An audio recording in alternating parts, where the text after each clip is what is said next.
Hi guys, നമ്മൾ പഴയ അജു വർഗീസിനെ കാണാൻ നമ്മൾ തട്ടത്തിൻ മറയത്തിന്റെ അത്രയൊന്നും വരില്ലെങ്കിലും അല്ലെങ്കിൽ ആ ഒരു റേഞ്ച് ഓഫ് വടക്കൻ സെൽഫിയോ ആ ഒരു അജു വർഗീസിന്റെ കോമഡി ചെയ്യുമ്പോൾ ഒരു എനർജി സംഭവങ്ങൾ കാണാൻ ഒരുപാട് നാളായി വെയിറ്റിംഗ്. കാരണം അജു വർഗീസ് കുറെ നാളായി ഭയങ്കര സീരിയസ് ആയ റോളുകൾ ചെയ്യുന്നു. സീരിയസ് ആയ റോളുകൾ നന്നായിട്ട് തന്നെയാണ് ചെയ്യുന്നത്. പക്ഷെ കോമഡി ചെയ്തത് കുറച്ചുകൂടെ ഫ്ലെക്സിബിൾ ആണ്, കുറച്ചുകൂടെ അടിപൊളിയാണ് അജു വർഗീസ്. നീരജ് മാധവ്, ഗൗരി, അജു വർഗീസ്, സലീമാണെന്ന് തോന്നുന്നു ആ ഒരു ക്യാരക്ടർ, ലില്ലി എന്നുള്ള ക്യാരക്ടർ ചെയ്താളുടെ പേര്. പ്രധാന കഥാപാത്രമായി എത്തിയ ലവ് അണ്ടർ കൺസ്ട്രക്ഷൻ എന്നുള്ള റോം കോം സീരീസിനെ പറ്റി അഭിപ്രായം പറയാനാണ് ഞാൻ വന്നിട്ടുള്ളത്. 28 ഫെബ്രുവരിയിൽ ജിയോ ഹോട്ട്സ്റ്റാറിൽ ഇറങ്ങിയ വെബ് സീരീസ് ആയത്. ഇതിൽ പപ്പാട്ടിനും ലില്ലിനെ കുറിച്ചൊക്കെ, വിനോദിനെ കുറിച്ച്, ഗൗരിയെ കുറിച്ചൊക്കെ നിങ്ങൾ റീൽസിലൂടെ എല്ലാം കാണുന്നുണ്ടാവും. ഇതിന്റെ ടോപ്പ് അട്രാക്ഷൻ എന്ന് പറഞ്ഞാൽ ഞാൻ ആദ്യം പറഞ്ഞ പോലെ പപ്പാട്ടൻ, അതായത് അജു വർഗീസ് ചെയ്ത ക്യാരക്ടറാണ്. അതായത് ഈ സീരീസിനെ പിടിച്ചെടുത്തുന്ന കാര്യം അജു വർഗീസ് ആണ്. 6 എപ്പിസോഡുകളായിട്ടാണ് ഉള്ളത്.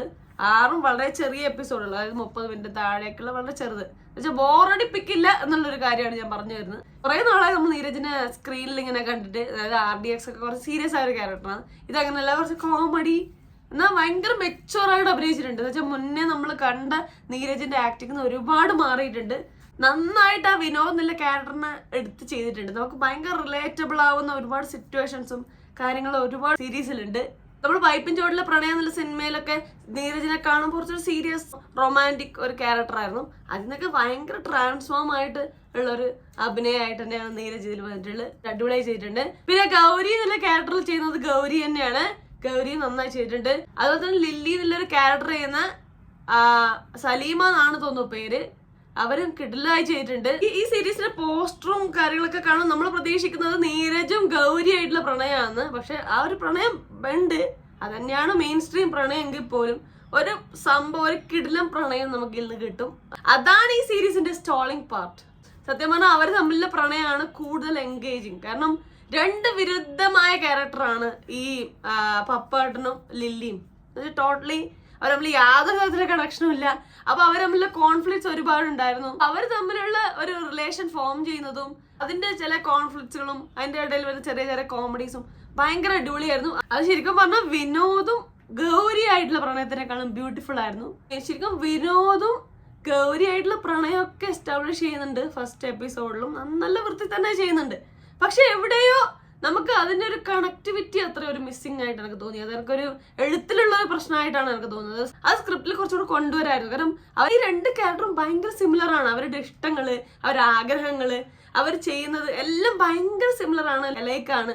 അപ്പൊ അതുകൊണ്ട് തന്നെ ഒരുമിച്ചുള്ള നിമിഷങ്ങൾ കുറച്ചും കൂടെ രസമുള്ള, നല്ല പ്രണയമുള്ള, അല്ലെ നല്ല കോമഡി ഉള്ള, ഭയങ്കര ഇൻട്രസ്റ്റിംഗ് ആവുന്ന സീൻസ് കുറച്ചും കൂടെ തിരക്കഥാകൃത്ത് കൊണ്ടുവരായിരുന്നു എന്നുള്ളത് എനിക്ക് ഇതിലൊരു ചെറിയൊരു കുറവായിട്ട് തോന്നി. കാരണം അവരുടെ പ്രണയം ഉണ്ട്, അത് തന്നെയാണ് സ്റ്റാർട്ടിങ് തൊട്ട് അവരുടെ പ്രണയമാണ് വിഷയം, വീടാണ് വിഷയം. ഒരു സാധാരണ ഒരു പ്രവാസി മലയാളിക്ക് ഉണ്ടാകുന്ന ആഗ്രഹമാണ് വീട്, കല്യാണം. അപ്പൊ ആ ഒരു സംഭവം വളരെ നന്നായിട്ട് കാണിച്ചിട്ടുണ്ട്. ഒരുപാട് റിലേറ്റബിൾ ആയ മൊമെന്റ് ഈ സീരീസിൽ വരുന്നുണ്ട്. പക്ഷേ എങ്കിലും ഈ എനിക്ക് തോന്നിയ ഒരു കാര്യം, ഗൗരിയും വിനോദുമായിട്ടുള്ള മൊമെന്റ്സ് അത് ഉണ്ടെങ്കിൽ പോലും അത് കണക്ടിവിറ്റി എവിടെയോ കുറഞ്ഞില്ല. അതെനിക്ക് തിരക്കഥയിൽ വന്നൊരു കുറവായിട്ടാണ് എനിക്ക് തോന്നിയത്. വിഷ്ണു രാഘവ തിരക്കഥ സംവിധാനം ചെയ്താണ് ലവ് അണ്ടർ കൺസ്ട്രക്ഷൻ. വിഷ്ണു രാഘവന്റെ 2ാമത്തെ വർക്കാണിത്. ഫസ്റ്റ് വർക്ക് പറയുന്നത് ടോവിനോ തോമസ്, കീർത്തി സുരേഷ് പ്രധാന കഥാപാത്രമായി എത്തിയ 2022 ഇറങ്ങിയ വാശി എന്നുള്ള സിനിമയാണ്. സത്യം പറഞ്ഞാൽ വാശി എന്നുള്ള സിനിമക്കും എനിക്ക് ഒരു കുറവ് തോന്നി. ഭയങ്കര റിയലിസ്റ്റിക് ആയിട്ടാണ് ഈ 2 വർക്കും പുള്ളിക്കാരൻ എഴുതിയിട്ടുള്ളത്, നമ്മളെ മുന്നിൽ കാണിച്ചിട്ടുള്ളത്. എന്ന് വെച്ചാൽ ഡ്രാമാറ്റിക് ആക്കാൻ നോക്കിയിട്ടേ ഇല്ല, 2ലും നോക്കിയിട്ടില്ല. പക്ഷെ എങ്കിലും എനിക്ക് വാശിയിലും തോന്നിയൊരു പ്രോബ്ലം എന്ന് വെച്ചാൽ, ഒരു ഭാര്യയും ഭർത്താവും വക്കീലായിട്ട് ജീവിക്കേണ്ടി വരുമ്പോൾ അവർക്ക് ഒരേ കേസ് വരുന്നു. അപ്പൊ അവര് വാദിക്കുമ്പോൾ ഉണ്ടാകുന്ന കോൺഫ്ലിക്റ്റ് കാര്യങ്ങളെല്ലാം കാണിച്ചു, എല്ലാം റിയലിസ്റ്റിക് ആണ്. വാശി എന്നുള്ള പടം ഭയങ്കര റിയലിസ്റ്റിക് ആയി എടുത്തൊരു പടം തന്നെയാണ്. പക്ഷേ എങ്കിലും എനിക്ക് അവിടെ ഒരു മിസ്സിംഗ് ആയ ഒരു പാർട്ട് പറയുന്നത്, ഈ ടോവിനോയും കീർത്തിയായിട്ടുള്ള റിലേഷൻ നമ്മളുമായി കണക്ട് ചെയ്യാൻ എന്തോ ഒരു മിസ്സിങ് ഉണ്ട്. ആ ഒരു ബോണ്ട് കാണിക്കുന്നതിൽ അതെന്താണ് എനിക്കല്ല. അതേ ഒരു പ്രശ്നം എനിക്ക് ഈ ഒരു സീരീസിലോട്ട് എത്തുമ്പോൾ വിനോദിലും ഗൗരിയിലും തോന്നി.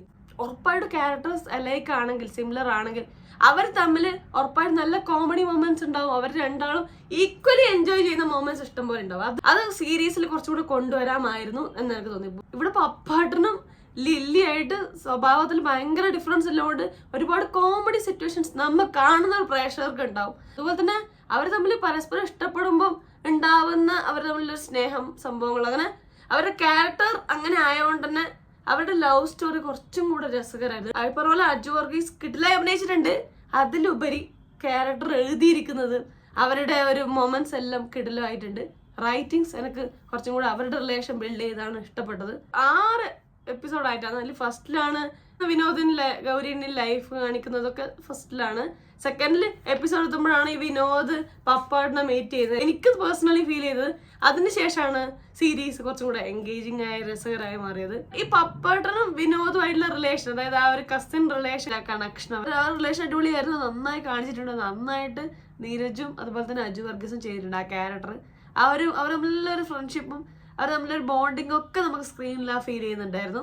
പിന്നെ ഇതിന്റെ ഏറ്റവും അടിപൊളി പാർട്ട് പറഞ്ഞാൽ ഈ ലാസ്റ്റ് എപ്പിസോഡാണ്. അപ്പോൾ ഒരുപാട് സിറ്റുവേഷൻസ് വരുന്നുണ്ട്. വീട് പണീൻ്റെത്, പ്രണയം, അങ്ങനെ ഒരുപാട് പ്രശ്നങ്ങൾ വരുന്നുണ്ട്. അതുകൊണ്ട് തന്നെ മൊത്തം എപ്പിസോഡിൽ വെച്ച് കുറച്ചുകൂടെ ഫാസ്റ്റ് ആയതും കുറച്ചുകൂടെ ഹാപ്പനിങ് ആയിട്ടും ഉള്ളത് ലാസ്റ്റ് എപ്പിസോഡിലാണ്. പിന്നെ ക്ലൈമാക്സിൽ ഒരു വമ്പൻ സീനുണ്ട്. ഗൗരി വിനോദിനോട് ചോദിക്കുന്ന ഒരു ഡയലോഗ് ഭയങ്കര പ്രസക്തമാണ്. ഇത്രയും കാര്യങ്ങൾ സംഭവിച്ചു, ഇത്രയും പാരന്റ്സ് ആയിട്ടുള്ള പ്രശ്നങ്ങളും എല്ലാ പ്രശ്നങ്ങൾക്കിടയിലും ഗൗരി വിനോദിന് പ്രയോറിറ്റി കൊടുക്കുമ്പോൾ വിനോദ് പ്രയോറിറ്റി കൊടുത്തത് മറ്റു ചില കാര്യങ്ങൾക്കാണ്. അത് ഭയങ്കര ഇമ്പോർട്ടൻ്റ് ആയ ഒരു ചോദ്യമായിരുന്നു. കാരണം ഗൗരിയെ ടേക്കൺ ഫോർ ഗ്രാൻഡഡ് ആയിട്ട് വിനോദ് എടുത്തു. അത് സത്യം പറഞ്ഞാൽ ഒരു വളരെ ഡിസ്റെസ്പെക്ട്ഫുൾ ആയതും ഇൻസൾട്ടിങ് ആയ ഒരു കാര്യമാണ്. ബേസിക്കലി എല്ലാ റിലേഷനിലും നമ്മളൊരു ഒരാളെ കൂടെയുള്ള ഒരാളെ ടേക്കൺ ഫോർ ഗ്രാൻഡഡ് ആയിട്ട് എടുക്കുന്നത് ഭയങ്കര ഇൻസൾട്ടിങ് ആണ്, ഭയങ്കര ഡിസ്റെസ്പെക്ട്ഫുൾ ആയ കാര്യമാണ്. പ്രത്യേകിച്ച് അതൊരു കപ്പിൾ റിലേഷൻഷിപ്പിൽ, അതൊരു പാർട്ട്ണർ ആണെങ്കിൽ അത് പറയാനേ ഇല്ല. കാരണം അവിടെ ആ ഒരു റെസ്പെക്റ്റും ആ ഒരു കൺസേൺ റിലേഷൻഷിപ്പിൽ ഉടനീളം കൊടുത്തിരിക്കണം. അത് കൊടുക്കാൻ പറ്റാത്ത റിലേഷൻഷിപ്പ് ഫെയിലാവും. അപ്പൊ ആ ഒരു സംഭവം ഗൗരി ചോദിച്ചതും അത് വളരെ പ്രസക്തമായ ഒരു കാര്യമാണ്. അതെനിക്ക് ഒരു സീരീസിൽ ഇഷ്ടമുള്ളൊരു പോർഷനാണ്. ഈ ഒരു സീരീസ് നല്ല രീതിയിൽ ഓടുകയും ആക്സെപ്റ്റ് ചെയ്യപ്പെടുകയും ചെയ്താൽ ഉറപ്പായും സീസൺ 2 ഉണ്ടാവാൻ നല്ല സാധ്യതയുണ്ട്. അപ്പൊ അതിനുള്ള ഒരു തുടക്കമൊക്കെ ഇട്ട് വെച്ച് ഒരു പുതിയൊരു സംഭവം പ്രതീക്ഷിക്കുന്ന രീതിയിൽ തന്നെ എൻഡ് ചെയ്തേ. പഞ്ച് എൻഡിങ് ആയി ഞാൻ പറയില്ല, പക്ഷെ എങ്കിലും പാപ്പാട്ടിന്റെ ഒരു സാറ്റിസ്ഫൈങ് ആയ റിലേഷൻ കാണിച്ചിട്ടാണ് സീരീസ് എൻഡ് ചെയ്യുന്നത്. അതുകൊണ്ട് ഒരു ഹാപ്പിനെസ് ഫീലിംഗ് ഉണ്ട്. അതുപോലെ തന്നെ ഒരു നെക്സ്റ്റ് സീസണിന്റെ ഒരു സംഭവം കൊളുത്തി വെച്ചിട്ടാണ് എൻഡ് ചെയ്യുന്നത്. കുറച്ചുകൂടെ പഞ്ചിങ് ആവായിരുന്നു, പക്ഷെ കുഴപ്പമില്ല. അജു വർഗീസിന്റെ അമ്മയായിട്ട് എത്തിയ ക്യാരക്ടർ കിടിലാക്കിയിട്ടുണ്ട്. അവര് കാരണം കുറച്ചുകൂടെ കോമഡി മൊമെന്റ്സ് സീരീസിൽ കൊണ്ടുവരാമായിരുന്നു. അതുപോലെ തന്നെ ഗൗരിയുടെ അച്ഛനായിട്ട് എത്തിയ കിരൺ പീതാംബരൻ അടിപൊളിയായി ചെയ്തിട്ടുണ്ട്. ആനന്ദ് മന്മഥൻ നന്നായി ചെയ്തിട്ടുണ്ട്. അപ്പൊ ഈ എല്ലാരും നന്നായിട്ട് അടിപൊളിയായിട്ട് തന്നെ സ്ക്രീനിൽ വന്നിട്ടുണ്ട്. നമുക്ക് കണ്ടിരിക്കാൻ വന്ന ഭയങ്കര റിലേറ്റബിൾ ആയ ഒരു feel good family rom com series ആണ്. അത് നമുക്ക് ബോറടിപ്പിക്കുകയും ചെയ്യില്ല. അതിലൊക്കെ പറയാനുള്ളത് അജു വർഗീസ് കുറച്ചും കൂടി ഇതുപോലെയുള്ള ഒരു ക്യാരക്ടർ, അതായത് കോമഡി കുറച്ചുള്ള ഫ്ലേവർ ഉള്ള ഒരു ക്യാരക്ടേഴ്സ് എടുത്തിരുന്നെങ്കിൽ നന്നായി തന്നെ കൂടുതൽ അങ്ങനത്തെ ചാൻസ് കിട്ടിയിരുന്നെങ്കിൽ അടിപൊളിയായാനെ. പുള്ളിക്കാരൻ ഈ സീരിയസ് ആയ ക്യാരക്ടർ ചെയ്യുന്ന കുഴപ്പമൊന്നുമില്ല, പക്ഷെ കോമഡി അൾട്രാ ഫ്ലെക്സിബിൾ ആണ്. അത് ചെയ്യുന്നതാണ് ഭയങ്കര രസമാണ്. അജു വർഗീസ് അങ്ങനെ ക്യാരക്ടർ ചെയ്യുന്ന ആൾക്കാർക്ക് എല്ലാവർക്കും ഭയങ്കര ഇഷ്ടമുള്ള ഒരു കാര്യമാണ്. കൂടുതൽ അങ്ങനത്തെ റോളുകൾ കിട്ടട്ടെ. അതുപോലെ തന്നെ നീരജ് നന്നായിട്ട് തന്നെ ഈ റോൾ ചെയ്തിട്ടുണ്ട്. ആ ഒരു ക്യാരക്ടറിന് വേണ്ട മെച്യൂരിറ്റി എല്ലാം കൊടുത്ത് നന്നായിട്ട് തന്നെ ചെയ്തിട്ടുണ്ട്. പക്ഷെ എനിക്കും പേഴ്സണലി പറയുകയാണെങ്കിൽ കുറച്ചും കൂടെ കോമഡി റോൾസ് നീരജ് ചെയ്യുന്നതാണ് കാണാൻ കൂടുതൽ ഇഷ്ടം. ഇപ്പൊ നമ്മൾ നാരായണൻകുട്ടീനെല്ലാം ഓർമ്മയുണ്ട്. ഉത്തമശ്രീ തസ്കരയിലെ അതുപോലെ തന്നെ വടക്കൻ സെൽഫിയിലെല്ലാം ക്യാരക്ടർ നമ്മൾ മനസ്സിൽ പതിഞ്ഞിട്ടുണ്ട്. ആ ക്യാരക്ടർ കുറച്ചും കൂടെ നമ്മൾ മനസ്സിൽ നിൽക്കുന്നുണ്ട്. സോ കുറച്ചുകൂടെ കോമഡിയാണ് എനിക്ക് ഇവർക്ക് രണ്ടുപേർക്കും വഴങ്ങുന്നത്. ചില ആൾക്കാർക്ക് ഭയങ്കര റേഞ്ചാണ്. ഇപ്പൊ ജഗതി ശ്രീകുമാറിനെ പോലെയുള്ള ഒരു നടനി എല്ലാം ഫ്ലെക്സിബിൾ ആണ്. കോമഡി അൾട്രാ ഫ്ലെക്സിബിൾ ആണ്. കിലുക്കത്തിലും മിന്നാരത്തിലും അങ്ങനെ ഒരുപാട് സിനിമയിൽ അൾട്ടിമേറ്റ് കോമഡി ചെയ്ത് പുള്ളിക്കാരൻ തന്നെ വാസ്തവത്തിലും അതുപോലെ തന്മാത്രയിൽ അൾട്രാ സീരിയസ് ആയ റോളും ചെയ്യും. അതൊരു ഭയങ്കര റേഞ്ചാണ്. അതുപോലെ തന്നെ എനിക്ക് തോന്നിയ ഒരാളാണ് സലീം കുമാർ എല്ലാ കോമഡി റോളും അടിപൊളിയായി ചെയ്യും. അതുപോലെ തന്നെ അച്ഛൻ ഉറങ്ങാത്ത വീട്ടിലെ അച്ഛനായിട്ടുള്ള സീരിയസ് ആയ അച്ഛനായിട്ടുള്ള ആ ഒരു ക്യാരക്ടർ എടുക്കും. എന്നുവെച്ചാൽ ഭയങ്കര റേഞ്ചുള്ള നടന്മാരുണ്ട്. ഇപ്പൊ അജു വർഗീസ് ആണെങ്കിലും സീരിയസ് ആയ റോള് നന്നായി ചെയ്തിട്ടെടുക്കുന്നുണ്ട്. പക്ഷെ എനിക്ക് കുറച്ചും കൂടെ ഇഷ്ടം അജു വർഗീസ് കോമഡി ക്യാരക്ടേഴ്സ് കുറച്ചെല്ലാം കോമഡി ഫ്ലേവർ ഉള്ള, ഇപ്പൊ പപ്പടിനെ പോലുള്ള ക്യാരക്ടർ ആയാലും മതി. സീരിയസ് ആണ്, അതിൽ കുറച്ച് കോമഡി ഫ്ലേവർ ഉണ്ട്. അങ്ങനെയുള്ള ആൾ ചെയ്യുന്നതാണ് എനിക്ക് കാണാൻ കുറച്ചും കൂടി ഇഷ്ടം. അതുപോലെ തന്നെ നീരജും കുറച്ചൊരു കോമഡി ഫ്ലേവർ ഉള്ള ക്യാരക്ടേഴ്സ് ആയിരിക്കും നന്നായിട്ടുണ്ടാവുക. അപ്പൊ ഇതൊക്കെയാണ് എനിക്ക് ഈ സീരീസിനെ കുറിച്ച് തോന്നിയത്. നിങ്ങൾക്ക് എന്താ സീരീസ് കണ്ടപ്പോൾ തോന്നി? ഇഷ്ടപ്പെട്ടോ?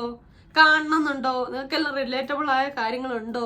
എന്തൊക്കെയാണ് ഇവരുടെ അഭിനയത്തെ കുറിച്ചുള്ള നിങ്ങളുടെ അഭിപ്രായം? നീരജിന്റെ ആക്ടിങ് എങ്ങനെയുണ്ട്? അജുവിന്റെ ആക്ടിങ് എങ്ങനെയുണ്ട്? ഗൗരി എങ്ങനെയുണ്ട്? സലീമ, അങ്ങനെ ഒരാളെ കുറിച്ചുള്ള അഭിപ്രായം എന്താണ്? താഴെ കമന്റ് ചെയ്യുക. സീരീസ് കൊള്ളാമോ? എല്ലാം താഴെ കമന്റ് ചെയ്യണേ. അത്രയുള്ള വീഡിയോ ലൈക്ക് ചെയ്യുക, സബ്സ്ക്രൈബ് ചെയ്യുക, സപ്പോർട്ട് ചെയ്യുക, ഷെയർ ചെയ്യുക, കമന്റ് ചെയ്യുക. അപ്പൊ പറഞ്ഞ ഹാപ്പി ആയിട്ടിരിക്കുക. മറ്റേ റിവ്യൂ റിയാക്ഷനോ സോഷ്യൽ ഷെയർ നെക്സ്റ്റ് ടൈം കാണാം. Bye by.